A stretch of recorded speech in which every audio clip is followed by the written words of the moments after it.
College hoops, coast to coast. My man Sweeney, we got a little midday action. I can't wait. Our first head coach on coast to coast this year, right? I believe so, yeah. Yeah. So long Good time, one for it. Good one for it. high level, man. High level. Long time assistant coach, has had a ton of success. He's one of the guys you root for to get the opportunity, and now he's gotten the opportunity and didn't get a job that maybe was like super ready, but at the same time got a great job, which those are hard to get when you become a first-time head coach. So excited for Coach Stubblefield. He's going to be on today with us. He's done a great job out of the gate, has a tough, relentless type of team that's very competitive and has had a lot of success early. And I'm excited to do what he continues to do as far as building. But in year one, to be able to have this kind of foundation for his guys that play that hard has been impressive to watch. I'll let Kevin say a couple quick words, and then we'll let Coach Stubbs come in. Yeah, I wrote about it like this week about the first year head coaches who've had a lot of success, and certainly Coach Stubblefield belongs in that conversation. Done a tremendous job, and I watch a lot of college basketball, as I think all of you know. I'm not sure I've seen a team play harder than this DePaul team does at its top of playing hard. I mean, there are moments when you watch them and they're just flying all over the court. They're diving for loose balls. They're playing with great energy. So it's been fun to watch, and certainly looking forward to seeing them. I'm seeing them this weekend when they play Northwestern in Evanston. It's a good rivalry game. They had another rivalry game with UIC yesterday night. Tough rivalry win. Played Loyola, so they've been all around Chicago playing. Beat Louisville last week. So things on the upswing at DePaul under Coach Stubbs. Yeah, fresh off a win last night. Got the big win against Louisville. We'll bring in Coach Stubblefield now. Coach, how you doing, man? Thanks for joining us. Well, thank you guys for having me. Doing good, just staying busy, but I really appreciate you guys having me on. Yeah, we appreciate so you're the first head coach, second head coach on the network, first head coach on this show to come on. So that's a big deal. We normally try to get assistants, but we're changing the game a little bit, trying to go after a little more head coaches, and we want you to be first. So we appreciate you taking the time. Just talk about the transition. We can talk about the team, but talk about the transition. You go from being an assistant at Oregon, associate head coach, as a matter of fact, at the highest level with Dana Altman, had a ton of success there, recruiting high-level pros and players and wins. Then you get the opportunity to get the interview, get the job. Take us through some of that and what it's been like building the foundation. Well, it's definitely been very hectic, and especially getting the job during the pandemic, with the COVID and everything. So when I got the job in April, it's just a matter of putting together the best staff that I could put together and trying to go out and recruit some guys. But, with COVID and being really restricted from what we could do from a recruiting standpoint, was doing pretty much everything via Zoom, right. Watching a lot of film, tape, working the phones as hard as we could to see who were the best available guys out there who were really going to fit how we want to play at DePaul, our culture and what we were trying to get done. Then again, putting the best guys we could put together as a staff that we're going to get in here and really roll up their sleeves, recruit hard, be ready to work with our guys on the floor from a development standpoint and put them in a position to be successful. So it's been very hectic, but it's been a great hectic. Wouldn't trade it for anything in the world. Living in a great city in Chicago, have a great situation here at DePaul. Yep. Just looking forward to building this program. Yeah, absolutely. I'll pick your brain real quick. So recruiting is something that you're known for, being an elite of the elite. Tell me what it is, one thing, if you can give any of the secret sauce of the gumbo, what is it that you look for as far as the athletes that you bring in, and what will you be looking for to bring in at the ball? Guys that can play multiple positions, guys that can guard multiple positions, just the versatility. That's a big part of the success we had at Oregon is guys that can play multiple positions, guys that can, guard multiple positions. We were able to switch. We were able to use our length and athleticism, and guys that are just really blue-collar guys that are going to go out there and lay it on the line night in and night out and play hard, and the guys that are coachable. Yep. I'm going to steal one more, and I'm going to let Kevin take it. Kevin did feature one of your players in his Sweeney 7, so I'm going to let him ask about him too. But tell me this, Coach, the narrative sometimes for assistants that are really good recruiters is that that's all they can do.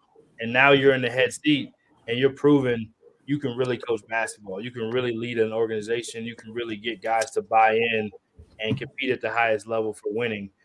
what would you say to kind of that narrative, if you don't mind speaking on it for yourself or for in general, if you don't mind just kind of touching on it? Because you're living it now. You're showing, I can do way more than just recruit. I can coach. But sometimes it takes a long time to just get that shot to be able to prove that you can. Let me tell you about that narrative, and I really feel that it's an unfair label, and I told a lot of people that along my journey, because again, as an assistant coach, you got to be able to recruit, and you got to be able to go get the best talent you can get to give yourselves a chance to be successful. Yep. So again, you have to be able to recruit at a high level. So that's something that comes with it. So you go out there and you get the best players you can get.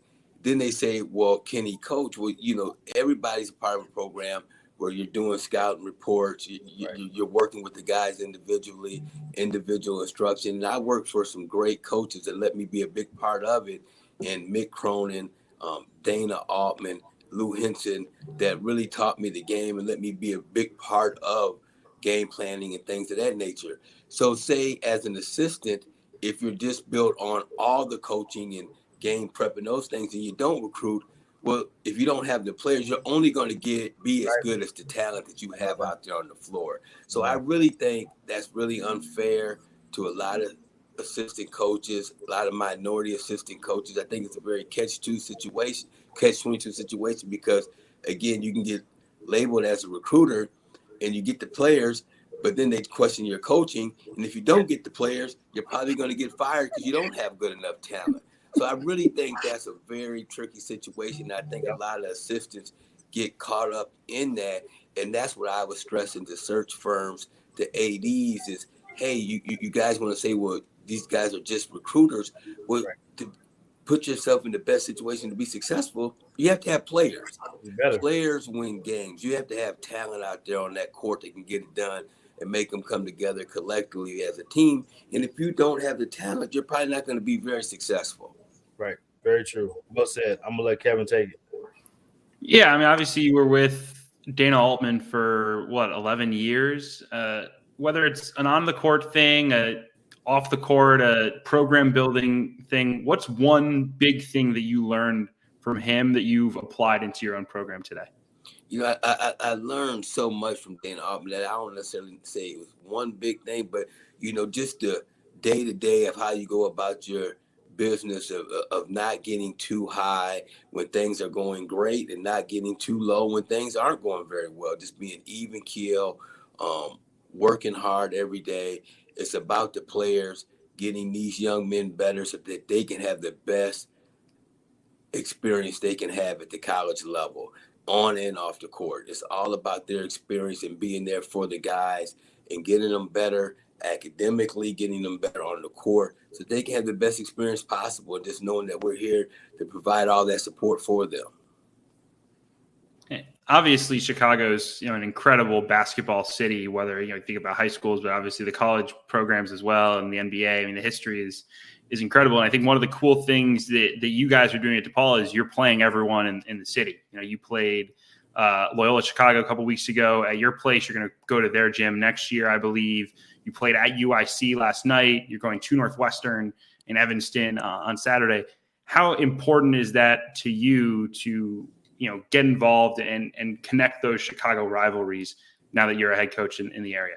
Well, some of it, it was the hand I was dealt when I got the job, but it's been good, playing Loyola. Coach Valentine's doing a great job over there. The success that they've had with Porter, he's picked right up where Porter left off. So, it speaks volumes. They have a very good basketball team. UIC has got a very good team. I was telling our guys, when you're playing these games, throw the records out the window. These guys know each other. They play with each other in the summer. A lot of them are friends. So you can throw the records out the window. Those guys are going to go out there and play hard for 40 minutes. And obviously Coach Collins at Northwestern, they're off to a great year. So I really like those games. I think it's good for the fans. It's good for the alums. It's good for the city. It's some excitement about these games. I really do like them. And, two guys who've been, huge to your success are guys that you inherited in Javon Freeman-Liberty and David Jones, and Jones in particular, I think 33 and 14 against Louisville in that huge road win. Talk about the process of, getting those guys to buy in once you got the job, and then how you've been able to work with them to get the most out of their games, because they've had huge years this year, better than their previous season in college hoops. Well, those are two really good players, and once I got the job, I didn't watch any film prior of DePaul. I wanted to kind of develop my own opinion on these guys, so that was going to be built off the individual instruction we were having, our workouts, just building relationship and trust with these guys on and off the court. So them were two guys I really identified very early on when I got the job that I really wanted to be a part of this. And those are great young men on and off the court. Obviously, they're very talented basketball players, but they've been very coachable to buy in to what we're asking them to do. They're guys that want to get better. They have a very high IQ for the game as far as studying and just getting in here and want to be the best players they are, but they're hard workers. Javon's doing a good job of providing leadership, being more vocal, and that's something that, is not a big part of his DNA. He's not a big talker, but he's coming out of his shell, and he's providing some leadership for our guys. David Jones plays with great energy every time he steps out there on the court. And the reality of it is, David really is a freshman. He came here last year in December, had to sit out for 3 or 4 weeks just due to the COVID protocols and things of that nature, and just thrown right into the Big East. So without any summer prior, no fall, that's hard for anybody. So just being here, having a full summer, a fall, he's really prepared himself to be successful. What did that Louisville win mean? Obviously, that was kind of the moment where I think a lot of people were like, okay, this is a little different. This is, this team's really making progress. I think if you were following closely, you saw that progress coming before, but what did that win, especially on the road, mean for you guys and the confidence it can build, in your program moving forward? Well, I think it was a big win for our program, and the biggest thing is that was our first road game. So we hadn't played in front of a hostile crowd. So to go to Louisville and play in front of 15,000 and be able to come out there with the win was very, very important. And then to fight through some adversity, our guys, we were down 9-10 in the first half and got down 9-10, I think, in the second half. And our guys could have very easily gave into it, but they stuck together, fought through it, and found a way. So I think from a confidence standpoint, that really helped our guys to know that they can go on the road and be able to pull it off, and they beat a very good Louisville basketball team. So give me like the 1 minute recruiting pitch. What makes DePaul a special place to want to be? It's going to take a lot more than 1 minute. Yeah. Let me just tell you this. You got as much time as you need. I got you. We got a great situation here at DePaul. Opportunity to get a great education. Where DePaul and Lincoln Park is a great area of Chicago, one of the more affluent areas of the city. So from that standpoint of coming here and getting a great education, we have all that in place. The opportunity to play in the Big East, one of the top 2 or 3 leagues in the country. I mean, the Big East speaks for itself. It's a basketball league, and the success that this league is having in the non-conference has been phenomenal. You're talking about a league that has 11 teams, and you're going to get 6 to 7 teams in the NCAA tournament. So, you're going to play in great cities and great venues and national TV and all of those things. And then Chicago. Chicago is a great city. It's a great city to live in. It's a great city to recruit to. It's something for everybody in Chicago. So we have a lot of positives with this situation. The thing about it, DePaul has had success. And that's one thing that was very important to me when I took this job is it's been done here before. It's been a while, but they've had great players from Quentin Richardson to Mark Aguirre to Rod Strickland, Bobby Simmons. And, I'm leaving some names off, but they have had great success here. It's a city that you can recruit to. There's great basketball in the city, in the suburbs. And just from a national standpoint, DePaul is a brand. I know that was longer than 1 minute, but there's a lot of positives here. I loved it. I loved it. Here. That was great, Coach. What about your program specifically, like your DePaul? And I'm sure it's our DePaul with your staff and your program, but what is Coach Stubblefield DePaul program? What's the kind of the inside fabric look like? What's some of the things that are important to what you're building there? Character, the guys that want to work hard. And again, it's more than just basketball. This is about life, and these guys having a great college experience. And again, when we recruit you to DePaul, this isn't a 4-year relationship. This is a lifetime relationship with us. And we want these guys to have the best experience possible, to come here to work hard and just have a great opportunity, and just know that we're here to support them and give them all the support they need. But guys that are just blue collar, hard workers that want to take advantage of the opportunity that we have here. And we want guys that want to get better. You know, that's something that's big, important to us, that want to work hard, that want to be successful, that are willing to give to the team. You know, there is no individual entries, you know, into the NCAA tournament. Either we all make it or none of us make it. Either this is not an individual sport. So you have to give something for the betterment of the team. So that's what's important to us and what we're looking for to build this program. Yeah, great answer, Coach. Much more thorough than some people's answers. So I appreciate that. That's really good. My question is, my last one is, how do you get these guys to play so hard? How do you do that? You know, I don't think it's just me. I think it's our staff, and just again, watching film with guys, and again, putting it back on them. That, guys know when they're playing hard and not playing hard, and just getting guys to believe and buying into it, and just, again, reiterating to these guys that, there's more in the tank than what they think they have.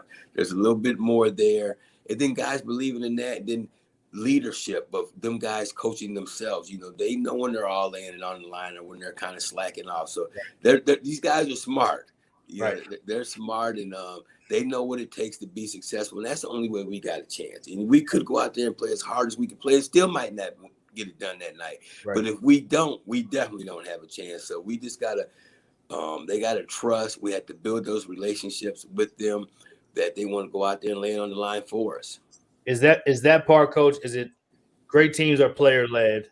Is some of that within the locker room? Did you inherit some of those guys? Did you intentionally recruit that? Has it just kind of been a little bit of a perfect storm where you click with some guys early and they bought in and others bought in? How has that part of it been? I think it's been a little bit of the perfect storm, and just about building these relationships. Again, you got to know these guys to really be able to coach them, and to coach them hard. You have to have a relationship off the court with these guys as well, because again, you can't coach a guy hard until you really know him and what makes him tick. Right. And again, it's about developing that trust, that they know you care and that you have their best interest at heart. And again, you got to have leadership. We have some older, more experienced guys. Brandon Johnson, who transferred back from Minnesota, he's a 5th-year guy. Javon Freeman Liberty, he transferred here from Valpo. He's older. So we have some older guys here that have really taken on a leadership role and can talk to those other guys that have come in about what it takes to win at this level. Right. Very well said. I'm going to ask a funny question at the end, but I want to let Kevin. So any funny story you got for us, Coach? We're going to go to that next. But okay, Kevin, get one last one in, and then I'll come back. Yeah, let's look ahead a bit to Saturday. It's a huge game, right? It's a city rivalry to a certain extent, and Northwestern has kind of owned the series of late. It feels like what will be important for you guys if you're going to win that game on Saturday on the road in Evanston? We're going to have to play hard. We're going to have to be together. Again, it's going to be a hostile environment. So we're going to have to be one unit, and there's going to be some adversity over the course of that game. We've got to stick together and fight through it. But we're really going to have to defend. We're going to have to rebound the basketball, and we're going to have to play together and make plays for one another. Again, Coach Collins is doing a great job with this team. They've got older, experienced guys. They've been having some success this year, obviously. So we're going to have to be connected as one unit to be able to go in there on the road and pull this off on Saturday. All right, so we always like to ask, Coach, funny story, any time in your career that you can share with us. Anything that's just like a behind the curtain, man. This one time. Boy, I got to think about that one. A funny story. Woo! I didn't prepare you. I should have prepared you, Coach. But sometimes it's fun that we can get the organic, man. Man, I'm trying to think of a funny story in the course of my career. Woo! You caught me off guard with that. So we've had some good ones. I'll buy you some time. We've had some guys forget their belt. One guy forgot his pants. He had to steal one from the field pants from the manager. We've had some dad stories about childhood or kids that they have at home. We had a little bit of everything. Referee stories. For Forgot the clipboard stories. We got a little bit of everything. So well, I've had a lot of those situations where I forgot things on the road. I'm trying to think of the funniest story. I tell you what, it's not necessarily a funny story. We were playing Baylor when I was at Oregon. Okay. I think it was 3 or 4 years ago, and it was like December 23rd was our game right before Christmas. And it's not necessarily funny, but it was one of them stories where we're making a run. The game is close. It's the last 2 or 3 minutes in the game. And the ref, I felt, in my opinion, missed the call. So, obviously you're getting on the ref a little bit. It's intense. And as an assistant, there's only so much you should be saying. I had overstepped my boundaries. I said something to the ref. He was running down to the end of the court. He stopped in his tracks, ran back, and got in my face. And I'm thinking, oh, shit, I'm about to get a technical foul here. I'm going to really be in trouble. He told me to sit my ass down and don't stand up and say another word. And he said, that's your Christmas gift for the year, and ran away. And I'm thinking, oh, I'm about to blow this. And in front of 10,000 people at Baylor, he runs back at me to sit down, don't say another word. Now, that's your Christmas present for the year, and runs the other way. And that was the relief. I hadn't said another word to that ref since. Coach, that was funny after all. You're thinking, geez, it's 65-65. We made this run back, and I'm about to get a technical and blow this. But yeah, he had my heart racing right there. Yeah, I like that he actually knew that he could have gave you one. He said, "This is your Christmas gift. I'm gonna let you take Christmas. This is your early Christmas present, to be exact." Now, how did you guys end up in the game? Obviously, we got beat. Tang them got us. Drew them got us. They had a hell of a team. Yes, and obviously they're doing a great job. And let me say this: guys like Tang, KT, them guys are deserving of opportunities. Yeah. You don't realize all the work that them guys put into it. And Coach Tang, he's deserving of an opportunity. And I just hope they get the opportunity because they can get the job done. Them guys are prepared. Them assistants are ready for their opportunity. Tell me this, Coach. I'm glad you brought that up. So I'm a huge advocate of what you just talked about, for sure, without a doubt. And I know Kevin he's been great as well, as long as many others. But I'm curious of this. Is it hard to decide? Because most people don't get a chance to get a DePaul, right? So is it hard when you're at a Jerome Tang or Tony Stubblefield level at the top of the top, associate head coach, to take the maybe a low major job that's just not set up to win, just so you can be a head coach? Is that part a struggle? Because then sometimes people think, well, he hasn't gotten a job yet. That makes he's not ready for it, or he's not good enough. When really it's like, I don't want to leave this to go get my head beat in, and not have a real chance. Right there, you have a support, you have a great situation. So those don't normally happen. So speak to that if you don't mind.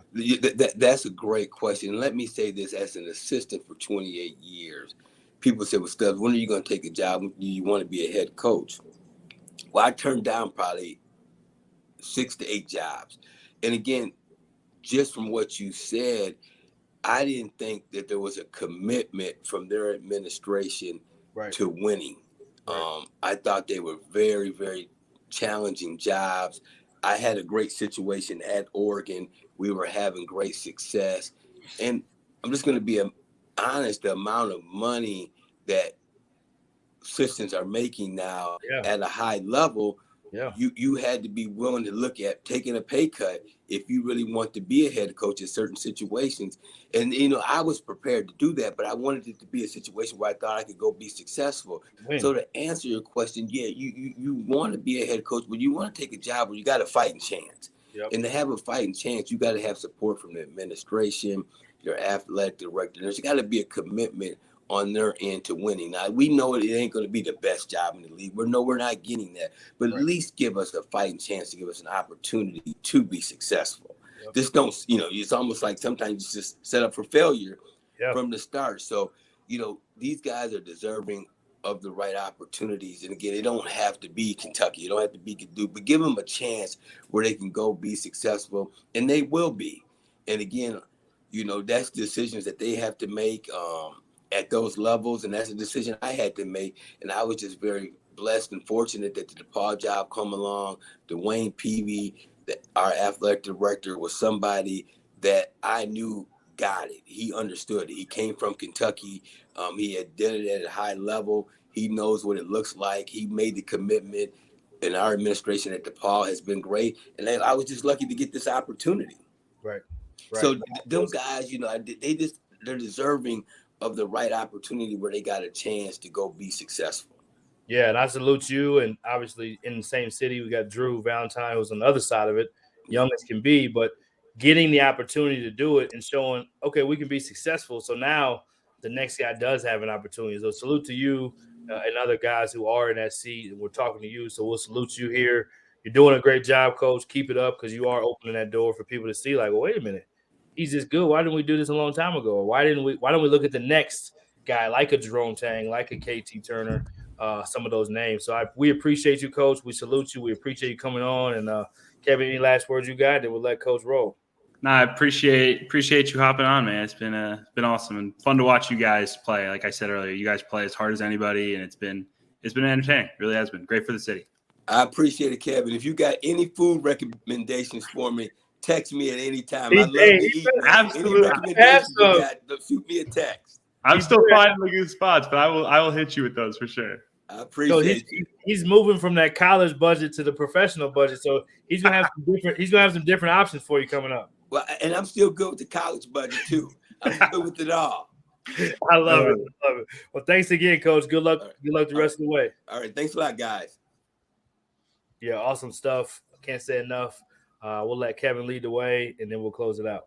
Yeah, it's gonna be a big game Saturday. I'm excited to see him. Like I said, I mean, these guys are battlers. They got two studs, two guys who I think are pros in some form or fashion, in Javon Freeman Liberty and David Jones, and they got guys flying around. They're blocking shots, and it's gonna be a great game. And again, I think they're gonna be competitive in the Big East. They're gonna be a tough out. They're not gonna be a team you want to play. And I think in year one, when you're still building your roster and building your culture, getting to a point where you are just a pain in the neck to play against is a pretty good first step. And I think they've certainly hit that and more so far. So, kudos to Coach Stubblefield, and certainly looking forward to tracking their program this year and beyond. Yeah, I'll say to piggyback that, he kind of touched on it. I think recruiting is only going to go up. There were some limitations. They did a great job in the portal with what they could do. And then the second part, I just think it's amazing to think, as long as I've been in the business as a coach, and I've been with Stubbs on the road, I've talked to him, but I've never heard a Tony Stubblefield interview. I've never heard one. Never seen one, never heard one, never really heard him talk basketball outside of like life on the road, when you're sitting next to a guy at a game or you go to eat with a bunch of group and you're talking just kind of casual. I've never heard him talk basketball. And I think the part that he spoke to, like how well spoken he is, how clear he is on his vision, how much he understands winning, and the fact he said he's turned down 6 to 8, that narrative's never really been out there. That has always been a narrative of, oh, when is he going to get a job? Or is he ever going to get a job? So I just think it was great to be able to hear his side of the story and talk about his program and the fact of the character and the things that they believe in behind the scenes to make the product that we've seen so far be what it is. So awesome. Salute to them. Kev, we're going to let you get back to it. Chi-Town's finest. Let's go. I think Tony Stubblefield is Chi-Town's finest. We'll give him that honor for the day. Yes, he does get that. We had two of Chi-Town. I had to get out of the way. It's like Chi-Town and Chi-Town. There's not a room for me in here, but I snuck in. So awesome stuff. DePaul has been impressive, and looking forward to more. College Hoops Coast to Coast. You know where to find us. We'll be back next week for one more episode before the holiday. Can't wait. Till the meantime, keep it real.